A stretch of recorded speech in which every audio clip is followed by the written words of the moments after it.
नमस्कार, मैं हूं पूजा। बिहार न्यूज में आपका स्वागत है। खबरों की ओर बढ़ने से पहले एक नजर आज की सुर्खियों पर। वोटर लिस्ट जांच में 2 लाख से अधिक कर्मियों की तैनाती। सभी जिलों में घर घर जाकर गणना प्रपत्र बांटेंगे बीएलओ। अब तक 1 लाख से अधिक बीएलए नियुक्त। किसानों को ड्रोन खरीद पर सरकार देगी 3 लाख से अधिक रुपए। 35 लाख की लागत से किसानों को मिलेगा ड्रोन संचालन प्रशिक्षण। OFMAS पोर्टल के माध्यम से होगा ऑनलाइन आवेदन। बिहार कैबिनेट बैठक में 24 अहम फैसलों पर लगी मुहर। कलाकारों को मिलेगा 3,000 रुपए का मासिक पेंशन। कोलकाता के सरस्वती प्रेस में छपेंगे विधानसभा चुनाव के मतपत्र। बीपीएससी की 1298 सीटों के लिए आए 4 लाख से अधिक आवेदन। 26 क्लर्क पदों के लिए 8 जुलाई से आवेदन होगा शुरू। 17 जुलाई से 2 पालियों में होगी सहायक अभियंता की परीक्षा। श्रेयस अय्यर को मम्मी ने किया क्लीन बोल्ड। श्रेयस ने सोशल मीडिया पर शेयर किया वीडियो। पंजाब किंग्स ने भी किया पोस्ट। चलिए अब बढ़ते हैं शाम तक की बड़ी खबरों की ओर विस्तार से। बिहार कैबिनेट बैठक में 24 अहम फैसलों पर लगी मुहर। बिहार कैबिनेट की आज हुई बैठक में 24 महत्वपूर्ण फैसले लिए गए, जिनका सीधा असर आम जनता पर पड़ेगा। कलाकारों को 3,000 रुपए मासिक पेंशन देने वाली मुख्यमंत्री कलाकार पेंशन योजना को मंजूरी मिली, तो वहीं सीतामढ़ी के पुनौरा धाम को अयोध्या की तर्ज पर विकसित करने हेतु 883 करोड़ रुपए स्वीकृत किए गए। अररिया में चिकित्सा कॉलेज, जहानाबाद में सिंचाई परियोजना और ईख विकास योजना को हरी झंडी भी दी गई। मुख्यमंत्री प्रतिज्ञा योजना के तहत 1 लाख युवाओं को रोजगार देने का लक्ष्य तय किया गया। बिहार गुरु शिष्य परंपरा योजना की शुरुआत हुई। विधानसभा चुनाव 2025 के मतपत्र कोलकाता की सरस्वती प्रेस में छपेंगे। पंचायती राज प्रतिनिधियों को अब इलाज के लिए मुख्यमंत्री सहायता अनुदान मिलेगा और इसके साथ ही डीआईजी विकास कुमार और अपर पुलिस अधीक्षक रमाकांत प्रसाद की सेवाएं बढ़ाई गई हैं। भूमि हानि दर को 41.8% से घटाकर 30.9% तक कर दिया गया है। वोटर लिस्ट जांच में 2 लाख से अधिक कर्मियों की तैनाती। बिहार में विशेष गहन पुनरीक्षण अभियान यानी कि SIR 2025 के तहत मतदाता सूची को अद्यतन करने के लिए राज्य भर में 2.25 लाख से अधिक प्रशासनिक कर्मियों और स्वयं सेवकों की तैनाती की गई है। इसमें 81,753 प्रशासनिक कर्मी और 1,43,837 स्वयं सेवक शामिल है।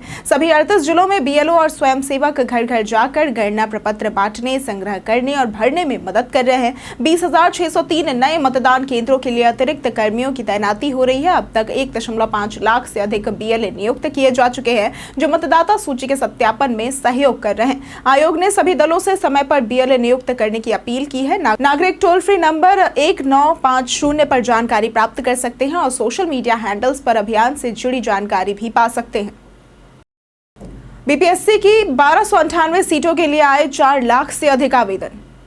बीपीएससी 71वीं परीक्षा के लिए आवेदन प्रक्रिया पूरी हो चुकी है, जिसमें 4.39 लाख उम्मीदवारों ने आवेदन किया है। कुल 1298 पदों पर नियुक्ति हेतु यह परीक्षा 10 सितंबर को होगी। प्रारंभिक परीक्षा 150 अंकों की होगी और स्क्रीनिंग के लिए आयोजित की जाएगी। अंतिम चयन मुख्य परीक्षा और साक्षात्कार के बाद होगा। वहीं बीपीएससी कार्यालय में 26 क्लर्क पदों के लिए 8 से 29 जुलाई तक आवेदन लिए जाएंगे। इसके साथ ही बीपीएससी ने सहायक अभियंता, सिविल, मैकेनिकल, इलेक्ट्रिकल भर्ती परीक्षा की तिथियां घोषित की हैं। ये परीक्षा 17, 18 और 19 जुलाई को 2 पालियों में आयोजित होगी। पहली पाली सुबह 11 से 12 और दूसरी पाली दोपहर 1 से 2 बजे तक चलेगी। परीक्षा में सामान्य अंग्रेजी, हिंदी, सामान्य अध्ययन, इंजीनियरिंग, विज्ञान और विषय आधारित प्रश्न पत्र शामिल होंगे। अधिक जानकारी के लिए bpsc.bihar.gov.in पर उपलब्ध है। गरीब कैदियों की रिहाई में सरकार करेगी सहयोग। राज्य सरकार ने गरीब कैदियों की मदद के लिए नई योजना लाई है, जिसके तहत जमानत राशि भर पाने में असमर्थ कैदियों को आर्थिक सहायता दी जाएगी। जमानत मंजूर होने के 7 दिन बाद भी रिहाई न होने पर जेल प्रशासन जिला विधिक सेवा प्राधिकरण को सूचित करेगा। जांच के बाद जरूरतमंद कैदियों को जिला समिति की सिफारिश पर अधिकतम 40,000 विचाराधीन और 25,000 जो कि दोषी हैं उनकी तक की सहायता दी जाएगी। अधिक राशि के मामलों को राज्य स्तरीय निगरानी समिति देखेगी। भ्रष्टाचार, मनी लॉन्ड्रिंग, NDPS व असामाजिक गतिविधियों से जुड़े कैदियों को लाभ नहीं मिलेगा। राज्य और जिला स्तर पर समिति गठित की गई है, जिसमें DM, SP, न्यायाधीश, जेल अधिकारी व अन्य शामिल होंगे। कैदियों की पहचान में सिविल सोसाइटी और प्रोबेशन अधिकारियों की मदद ली जाएगी। BSEB सुपर 50 में अप्लाई करने का आज आखिरी मौका। बिहार विद्यालय परीक्षा समिति यानी कि बीएसईबी ने आर्थिक रूप से कमजोर लेकिन मेधावी छात्रों के लिए सुपर 50 कार्यक्रम लॉन्च किया है। इस योजना के तहत जेईई और नीट की मुफ्त कोचिंग दी जाएगी, जिसमें आवास और भोजन की सुविधा भी पूरी तरह से निःशुल्क होगी। ये प्रोग्राम शैक्षणिक सत्र 2025-27 के लिए है और कोचिंग पटना में दी जाएगी। आवेदन की अंतिम तारीख 1 जुलाई यानी कि आज है। इसमें बीएसईबी, सीबीएसई, आईसीएसई या फिर अन्य मान्यता प्राप्त बोर्ड से 10वीं पास छात्र या बिहार बोर्ड से 11वीं में दाखिला लेने वाले पात्र हैं। आवेदन प्रक्रिया ऑनलाइन है और 100 रुपए शुल्क के साथ coaching.biharboardonline.com पर फॉर्म भरना होगा। इसमें चयन कोटे और सीटों के आधार पर होगा। ये योजना उन छात्रों के लिए सुनहरा मौका है जो आर्थिक कारणों से कोचिंग नहीं कर पाते लेकिन मेडिकल या इंजीनियरिंग का सपना देखते हैं। राघोपुर अब बनेगा बिहार का पहला आईटी सिटी हब। बिहार के राघोपुर दियारा क्षेत्र को मुख्यमंत्री नीतीश कुमार आईटी सिटी के रूप में विकसित करने की योजना पर तेजी से काम कर रहे हैं। यह क्षेत्र नेता प्रतिपक्ष तेजस्वी यादव का विधानसभा क्षेत्र है।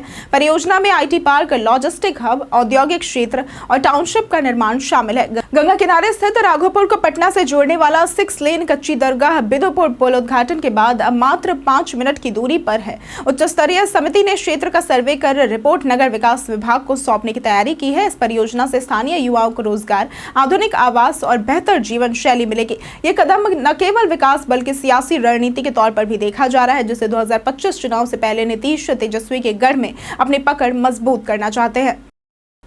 किसानों को ड्रोन खरीद पर सरकार देगी 3.65 लाख रुपए। बिहार सरकार कृषि क्षेत्र में तकनीकी सुधार हेतु 101 अनुमंडलों में कृषि ड्रोन की खरीद पर अधिकतम 3.65 लाख या लागत का 60% जो भी कम हो उसका अनुदान देगी। उप मुख्यमंत्री विजय कुमार सिन्हा ने बताया कि चयनित लाभार्थियों को ड्रोन संचालन हेतु प्रशिक्षण भी दिया जाएगा, जिस पर 35.35 लाख खर्च होंगे। इस योजना का उद्देश्य खेती को सशक्त और टिकाऊ बनाना है। वित्तीय वर्ष 2025-26 में ड्रोन के माध्यम से तरल खाद व कीटनाशक स्प्रे को प्रोत्साहित किया जाएगा। पात्र लाभार्थियों में किसान, कृषि यंत्र बैंक, एफपीओ, एसएचजी, कृषि क्लिनिक संस्थापक और लाइसेंस प्राप्त कीटनाशी विक्रेता शामिल है। आवेदन प्रक्रिया ओएफएमएस पोर्टल के माध्यम से ऑनलाइन होगी। ये पहल किसानों को उन्नत तकनीकों से जोड़ने और संसाधनों के संतुलित उपयोग को बढ़ावा देने की दिशा में बड़ा कदम है। बिहार में 500 अधिकारियों का तबादला, प्रशासनिक हलचल हुई तेज। 30 जून की रात बिहार सरकार ने बड़ा प्रशासनिक फेरबदल करते हुए लगभग 500 अधिकारियों और कर्मियों का तबादला कर दिया है। इसमें जिला शिक्षा पदाधिकारी यानी कि डीईओ, जिला परिवहन पदाधिकारी यानी कि डीटीओ, अंचला अधिकारी यानी कि सीओ सहित कई विभागों के अधिकारी शामिल हैं। शिक्षा विभाग में 12 डीईओ, 27 डीपीटीओ, 13 बोर्ड प्रभारी और 11 डाइट विक्रेताओं की नई तैनाती की गई है। पटना के नए डीईओ साकेत रंजन बने हैं। परिवहन विभाग में डीटीओ स्तर पर व्यापक बदलाव हुए हैं, जैसे कि गोपालगंज में शशि शेखरम, मधुबनी में राम बाबू, कैमूर में रवि रंजन की नियुक्ति हुई है। राजस्व विभाग में 72 सीओ और 45 कर्मचारियों का स्थानांतरण भी किया गया है, जिनमें 45 को प्रोन्नति भी मिली है। खनन विभाग में भी 21 जिलों में बदलाव हुआ है। यह कदम प्रशासनिक पारदर्शिता, कुशलता और जवाबदेही सुनिश्चित करने तथा चुनावी वर्ष को ध्यान में रखकर उठाया गया है। बिहार के 6 नए शहरों को मिलेगा हवाई संपर्क। बिहार के 6 शहरों मधुबनी, वीरपुर, मुंगेर, वाल्मीकि नगर, मुजफ्फरपुर और सहरसा में नए क्षेत्रीय हवाई अड्डों के निर्माण का रास्ता अब साफ हो गया है।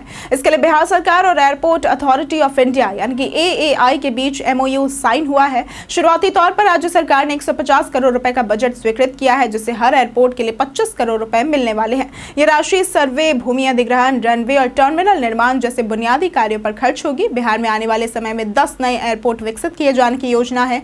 पटना, गया और दरभंगा में पहले से हवाई सेवा चालू है, जबकि बिहटा में अंतरराष्ट्रीय एयरपोर्ट और पूर्णिया में अंतरिम टर्मिनल का निर्माण कार्य चल रहा है। यह कदम बिहार को हवाई संपर्क में नई ऊंचाई देने की दिशा में महत्वपूर्ण माना जा रहा है। बिहार के 24 जिलों में शुरू हुई नई गर्भ निरोधक सुविधा। बिहार के 24 जिलों में महिलाओं को अब बेहतर परिवार नियोजन सुविधाएं मिलेंगी। इसके तहत 2 नए गर्भ निरोधक विकल्प एमपीए सबक्यूटेनियस और सबडर्मल इम्प्लांट की शुरुआत की जा रही है। एमपीए सबक्यूटेनियस 13 जिलों में और सबडर्मल इम्प्लांट 11 जिलों में उपलब्ध कराया जाएगा। एमपीए एक प्री लोडेड सुई है जो कम चुभती है, जबकि सबडर्मल इम्प्लांट माचिस की तीली जैसी एक छड़ होती है जिसे त्वचा के नीचे लगाया जाता है। दोनों गर्भ निरोधक विकल्प सुरक्षित और लंबे समय तक प्रभावी है। एम्स पटना की स्त्री रोग विशेषज्ञ डॉक्टर इंदिरा प्रसाद के अनुसार ये सुविधाएं उन महिलाओं के लिए उपयुक्त है जो रोजाना दवा की झंझट से बचना चाहती हैं। पटना, भागलपुर, शेखपुरा और मुंगेर में पायलट प्रोजेक्ट की सफलता के बाद इन विकल्पों का विस्तार किया गया है। इससे महिलाओं को परिवार नियोजन में अधिक विकल्प और सुविधा मिलेंगी। सुपौल सहरसा में बाढ़ की आशंका, प्रशासन अलर्ट मोड पर। बिहार में मानसून की सक्रियता के साथ कई जिलों में भारी बारिश हो रही है, जिससे नदियों के जलस्तर में तेजी से वृद्धि हुई है। कोसी नदी का जलस्तर भी बढ़ा है और सुपौल जिले में 1 लाख क्यूसेक से अधिक पानी कोसी बराज से छोड़ा गया है। नेपाल में भारी बारिश के कारण यह जलस्तर और बढ़ गया है। कोसी तटबंध के भीतर बसे क्षेत्रों में जल प्रवेश की आशंका से लोगों में चिंता है। सुपौल और सहरसा जिलों में जल संसाधन विभाग अलर्ट मोड पर है और 24 स्थलों पर कटाव रोधी व तटबंध सुरक्षा कार्य पूरे किए गए हैं। अभियंता और अधिकारी तटबंधों की निगरानी कर रहे हैं। फिलहाल कोई भी क्षति नहीं हुई है, लेकिन संभावित बाढ़ को लेकर अलर्ट जारी है। सुरक्षा कार्यों के तहत तटबंधों की मरम्मत और संरचना सुदृढ़ीकरण तेजी से किया गया है। अब जमालपुर तक दौड़ेगी भागलपुर हावड़ा वंदे भारत।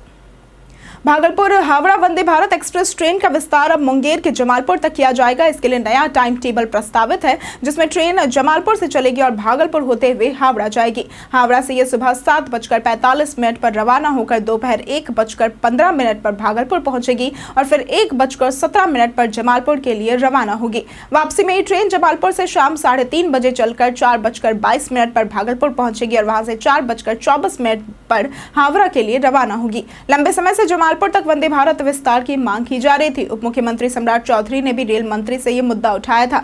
रेलवे की स्वीकृति मिलते ही नया टाइम टेबल लागू किया जाएगा। इससे मुंगेर और आसपास के लाखों यात्रियों को आधुनिक और तेज रेल सेवा का लाभ मिलेगा। बिहार में राजस्व विभाग के अधिकारियों का बड़ा तबादला। राजस्व एवं भूमि सुधार विभाग ने सोमवार को बड़े पैमाने पर बिहार राजस्व सेवा के अधिकारियों का तबादला किया है। इनमें अंचल अधिकारी, राजस्व अधिकारी और उनके समकक्ष अधिकारी शामिल है। ये कदम भूमि सर्वेक्षण, म्यूटेशन और लंबित मामलों के त्वरित निपटारे के उद्देश्य से उठाया गया है। कई स्थानों पर लंबे समय से पद रिक्त थे, जबकि कुछ अधिकारी वर्षों से पदस्थापन की प्रतीक्षा में थे। खराब प्रदर्शन वाले अधिकारियों को भी हटाया गया है। परैया, पटना सिटी, पाटलिपुत्र, नौबतपुर, भभुआ, कैमूर समेत दर्जनों अंचलों में नए अधिकारी तैनात हुए हैं। अधिकतर को कानून को सह बंदोबस्त पदाधिकारी का अतिरिक्त अधिकार भी दिया गया है। भू अर्जन निदेशालय में भी नए अधिकारियों की तैनाती की गई है। मतदाता पुनरीक्षण से जुड़े अधिकारियों के तबादले पर चुनाव आयोग ने फिलहाल रोक लगाई है। वे कार्य पूर्ण होने के बाद ही नया पदभार संभालेंगे। एनडीए में दलित नेताओं की जंग, मांझी का चिराग पर पलटवार। बिहार में विधानसभा चुनाव से पहले एनडीए के 2 बड़े दलित नेताओं चिराग पासवान और जीतन राम मांझी के बीच तनातनी खुलकर सामने आ गई है। नालंदा की रैली में चिराग ने खुद को दलितों का हितैषी बताया, तो हम प्रमुख जीतन राम मांझी ने पलटवार करते हुए कहा कि चिराग में समझदारी की कमी है और किसी एक समाज के लिए राजनीति करना अनुभवहीनता दर्शाता है। मांझी ने कहा कि राजनीति सबके लिए होनी चाहिए, न कि एकांगी सोच के तहत होनी चाहिए। चिराग ने विपक्ष पर आरक्षण खत्म करने और दलितों को डराने का आरोप लगाया था और खुद को बाबा साहेब अम्बेडकर के विचारों का अनुयायी बताया था। उन्होंने दावा किया कि उन्हें बिहार आने से रोकने की साजिश हो रही है। इस बयानबाजी से एनडीए में अंदरूनी खींचतान और दलित वोट बैंक पर वर्चस्व की लड़ाई स्पष्ट हो गई है। श्रेयस अय्यर को मम्मी ने किया क्लीन बोल्ड। भारतीय क्रिकेटर और पंजाब किंग्स के कप्तान श्रेयस अय्यर का एक मजेदार वीडियो वायरल हो रहा है, जिसमें वे अपनी मां के साथ घर पर क्रिकेट खेलते हुए नजर आ रहे हैं। वीडियो में श्रेयस अपनी मम्मी की गेंदबाजी पर क्लीन बोल्ड हो जाते हैं और उनकी मां खुशी से झूम उठती है। यह वीडियो खुद श्रेयस ने सोशल मीडिया पर शेयर किया है, जिसे पंजाब किंग्स ने भी पोस्ट करते हुए लिखा, सिर्फ सरपंच को बोल्ड होने में कोई आपत्ति नहीं होगी। फैंस इस वीडियो पर मजेदार कॉमेंट्स कर रहे हैं। किसी ने पूछा क्या मम्मी भी टेस्ट टीम में उपलब्ध है, तो किसी ने उनकी गेंदबाजी को बाउंसर और यॉर्कर बताया। मां बेटे की ये घरेलू मस्ती लोगों को खूब पसंद आ रही है। फिलहाल श्रेयस ब्रेक पर हैं और घर पर समय बिता रहे हैं।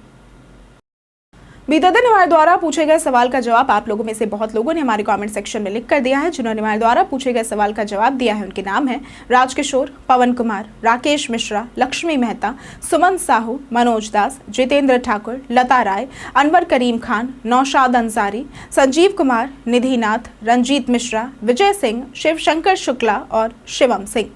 इसके साथ बढ़ते हैं आज के सवाल की ओर। आज का सवाल है, आपके क्षेत्र में मौसम का क्या हाल है? आप अपना जवाब हमें हमारे कमेंट सेक्शन में लिखकर जरूर बताएं। आज के लिए सिर्फ इतना ही। बिहार की तमाम खबरों के साथ बने रहने के लिए देखते रहें बिहारी न्यूज़। और साथ ही अगर आप यूट्यूब चैनल पर देख रहे हैं तो चैनल को सब्सक्राइब करें और अगर आप फेसबुक पेज पर देख रहे हैं तो लाइक और फॉलो जरूर करें।